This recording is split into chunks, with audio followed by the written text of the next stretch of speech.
Welcome back. It's 6:46 on Daybreak, and a lot of people know how rocky the relationship was between the United States and England back in the early 1800s, and it turns out Western New York was the epicenter of much of it. Yeah, in fact, Navy Island almost became an entirely new country in and of itself, as we find in this week's edition of the Unknown Stories of Western New York.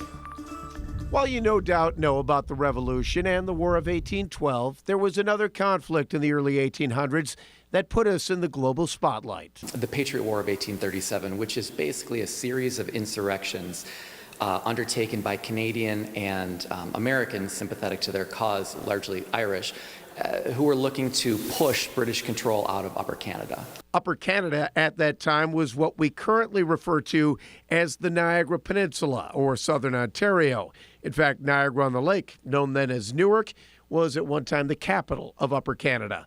The Patriot War is now part of the new exhibit at the Buffalo History Museum named Continuum to celebrate Erie County's bicentennial. Director of exhibits Tony Greco says the highlight of the conflict and one of the most impressive pieces in the exhibit revolves around a steamship named Caroline. The British, claiming self-defense, crossed the Niagara River, cut Caroline, who was a steamship, cut Caroline's ropes, sent her over the falls on fire, and in the aftermath, the only part of the ship that was recovered was the figurehead of a carved woman, Caroline, which is now at the History Museum. The Caroline was rumored to be transporting weapons and people to Navy Island. The leader of this insurrection, William Lyon Mackenzie, had kind of set up a government on Navy Island, calling it the Republic of Canada.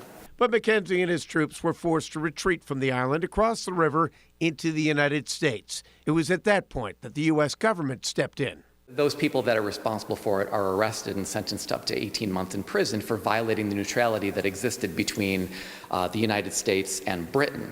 The Patriot Rebellion failed, but set the stage for other events that ultimately led to Canada's independence and to this chapter of the Unknown Stories of Western New York.